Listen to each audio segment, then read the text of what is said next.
So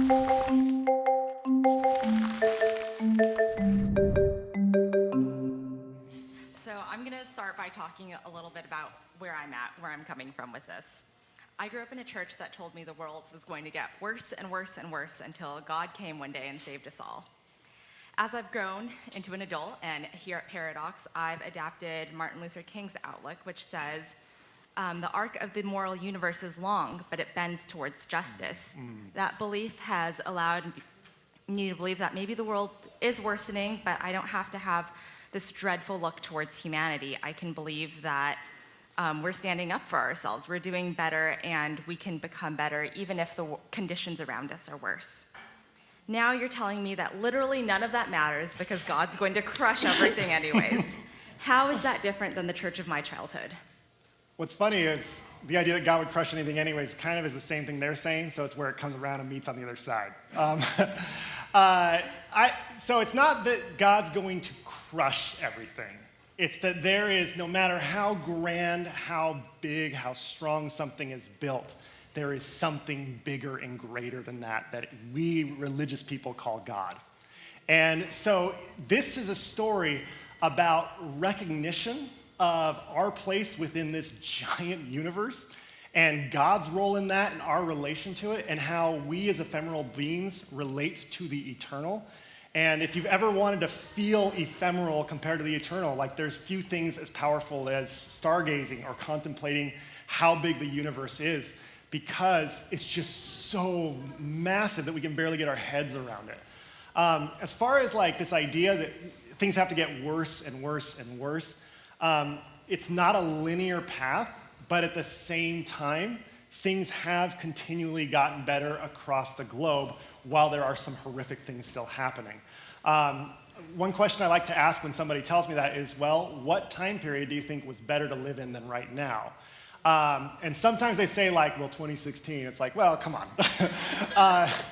Other times, like I've heard the 50s, I'm like, wow, you are so white.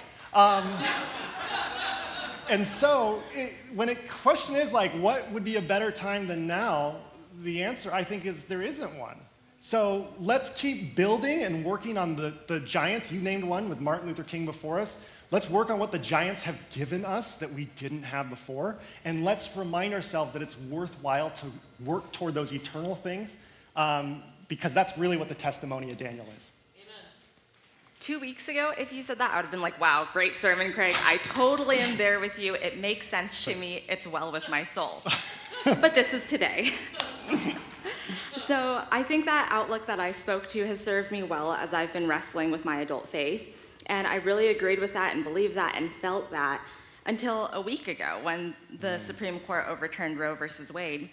And in my experience, that was the first time that this country that my parents immigrated to had actually taken away a right from me, and I wasn't ready for that. The world was becoming bigger for 28 years of my life until one day it said, let's just take a step backwards. So I understand that what you're saying is that in the grand scheme of things, the empire is very temporary, but it doesn't feel that way. When I think medicine tells me I have approximately 80 years to live this life and walk around on this earth, I'm kind of worried. I'm worried that the rights of others are being removed, and I'm worried that those in power would remove the rights of others. So in the midst of this existential crisis, which you somewhat spoke to, how do I reconcile my temporary experience with the eternal nature of God? I think to answer that question quickly would be a disservice to the weight of what you just said. So I think we just need to sit with what you said for a moment. We are experiencing a political gamesmanship that I'm not a history major, but I don't recall a time when more laws are being passed through a Supreme Court than through the congressional lawmakers, right? And we don't know what we're doing. We don't know how to do this or anything, how do we respond, or how, like, we're hoping like checks and balances that we all were taught in our senior year of government class will actually kick in. And then we just keep waiting for something to happen, and it doesn't happen. It's bonkers when you think about just this week, the EPA's rights or jurisdiction was rolled back by the Supreme Court. The EPA was a Republican invention. Like, it's not a Democrat invention. Like, it was invented by a Republican President, Nixon, and put in by a Republican president. And so I think that there's this idea that, well, there's one party that's good and there's one party that's bad. It's just like this massive identity crisis from a nation as to like, what are our checks and balances? Because we're realizing that those limits are going to be checked like really hard, not only this past week, but going forward. So if anybody's feeling confused or lost or discouraged, I want you to know I am too. It's not like I have a secret back room where God encourages me and tells me it's okay, get out there and encourage them. That's not what we do here, right? Instead, what we do is we lament. And laments are an acknowledgement that this is not a linear journey where everything just progresses and gets better and better no matter what. It's also the steps backwards. And while I think that the human experience is often 3 steps forward and 2 steps back, it feels like a lot more right now. And I just want anyone to know that feels that way. I don't blame you. But this is why I love our tradition and the tradition that was handed to us by people before us, which is there is something sacred about lamenting together and saying, hey, we're in a step backwards right now, but we're not alone. And we can voice that and voice that frustration. We can come to church and say, God, you've really abandoned us. Like, get down here and help. And that's part of the tradition. It's not blasphemy. It's not heresy. It's very much rooted in books like Lamentations. And it reminds us that this is who we are. It's not new where it's like this unprecedented time where we're not sure what's going to happen. That's been going on ever since biblical times. Okay, my last question for you is, what do you believe is eternal? I think, so that's a great question. I think that more than anything, we are ephemeral beings reaching for the eternal, right? And you look at all of religions, and that basically is what all of us are trying to do, is to reach toward that which is eternal. The reason I am part of Christianity is I was born into it, and the thing that compels me to stay into it is Jesus in the tradition embodied the ephemeral and the eternal better than anybody else. So when he says things like, hey, you want to know, you want to testify to the world and tell them that you follow me? Great. Go and love your enemy and don't say anything else. Then they'll know that I am your Father in heaven. And that's how they'll know it. So think about who you get along with the least, right? That's your testimony with how you react to them. And if that sounds hard, I want you to know it's the hardest thing in Christianity. And yet that's embodying the ephemeral and the eternal. And it's not that you need to go get that person's approval. You don't need to invite a toxic person over for dinner. But how is it that you speak of them when they aren't around? How is it that what is it that you say or don't say about them? And how is it that you allow and respect their own life, even though they've made your life very difficult? How is it that you love them from a distance, I think is what the embodiment of an ephemeral and eternal idea is. Okay, let's turn to your questions. Is there an insular tendency in many religions to not get involved? To not get involved with, what do you think that is? I think with politics. Okay, let's say politics, and then I'll talk about life. How does that sound? Great. So I think that politics, it's interesting because I've been accused of preaching too many politics in my career. I get that, and I understand what that is. I hope that you understand that I do preach politics, but I don't try to preach partisanship, which is very different. You will never hear me say, well, this party will save us. It's not who I am, and I don't think that's what the gospel is. When you talk about who Jesus was, he made a lot of political statements. He talked about divorce in the shadow of a king who had divorced people and caused a lot of people to die because of it. So Jesus made political statements too.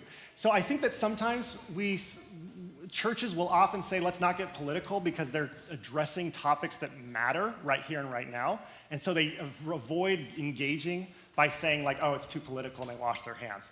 And when you think about what that means in life, when we're talking about our shared life together as a human community, that how we arrange ourselves is really what politics is. And so politics has a really negative connotation to all of us, but at the same time, like, I am grateful for a lot of the things that politics has given us, like a road.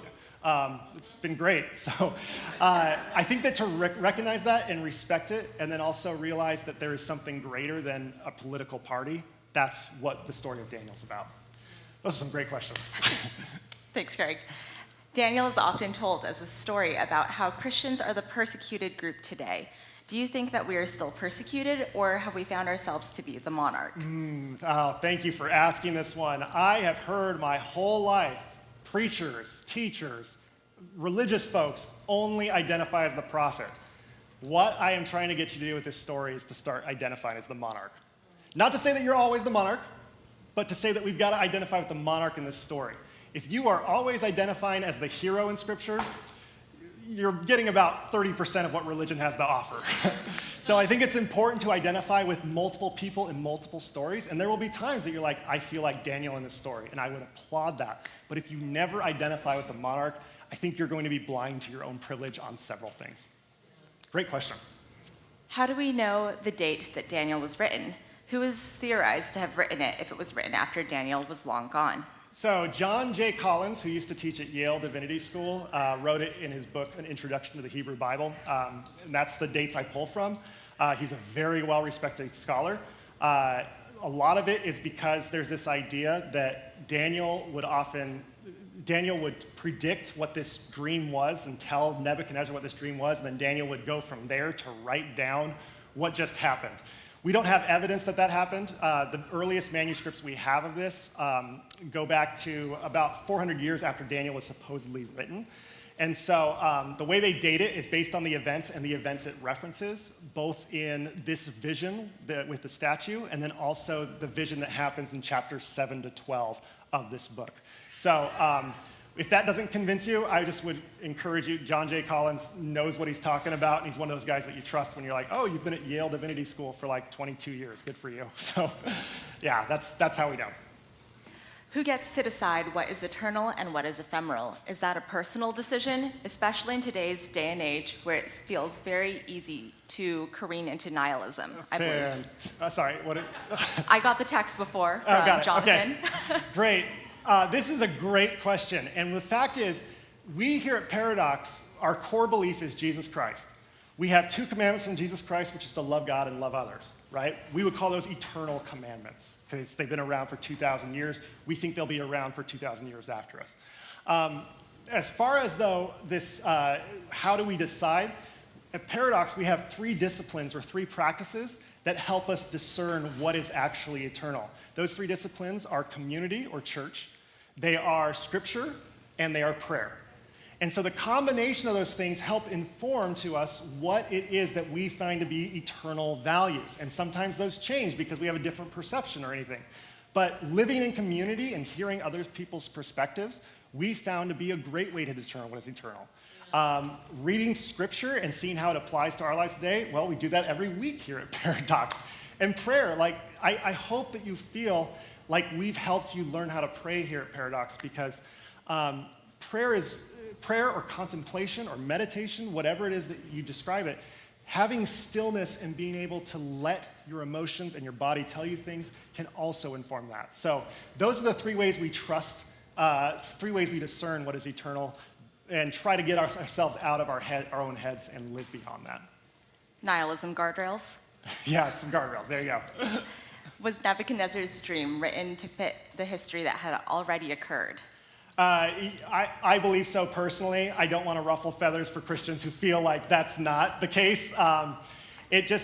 We don't have any extra biblical reference for Daniel, and we have a lot of records of Nebuchadnezzar and the Babylonian court and all that. They don't reference Daniel at all, and he was a really big deal in the story of Daniel, so it seems highly unlikely.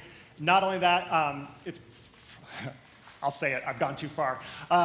Daniel probably didn't exist as a person.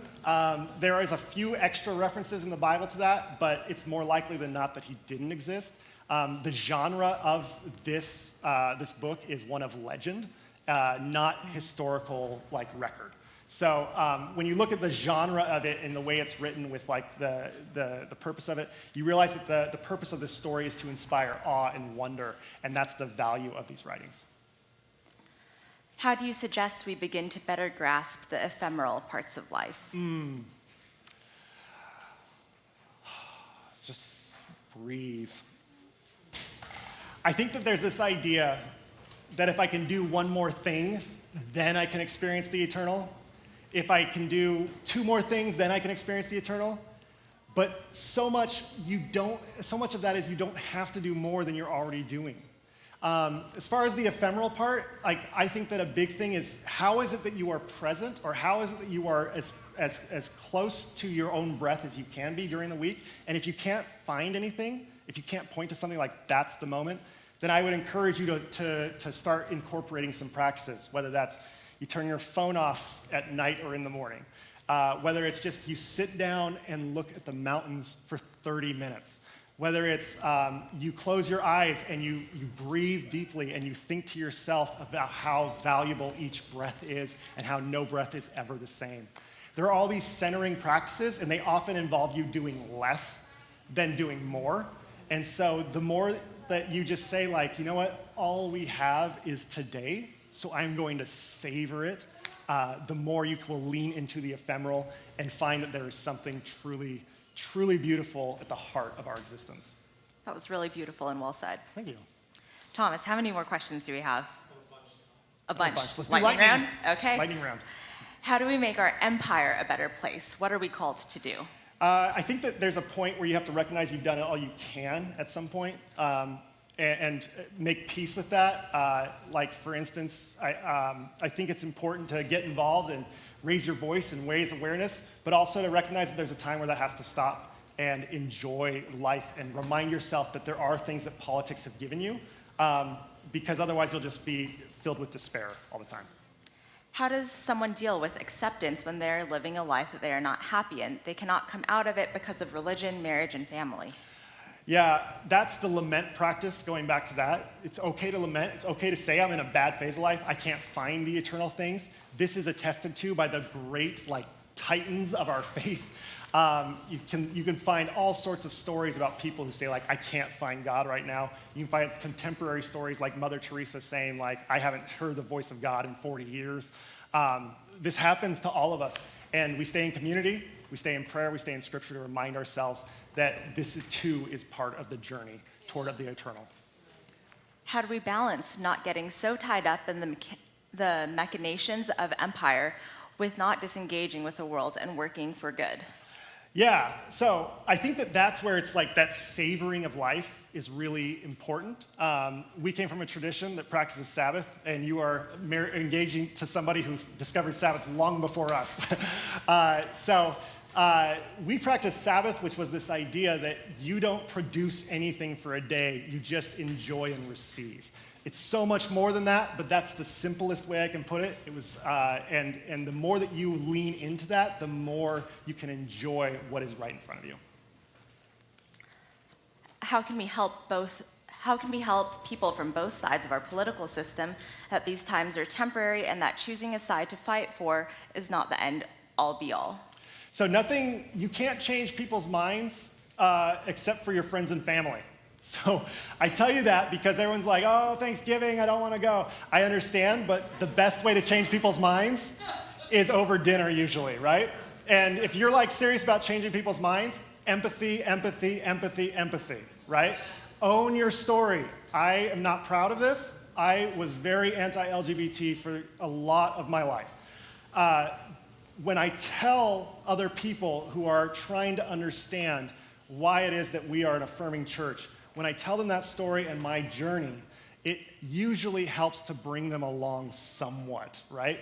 At the same time, I will tell you, it takes years to change their mind, and the best thing you can do is live your life, live authentically, live by what you feel is important to you, because that is really what gives those conversations around a dinner table weight. So I think that it's worth trying to talk to people around you.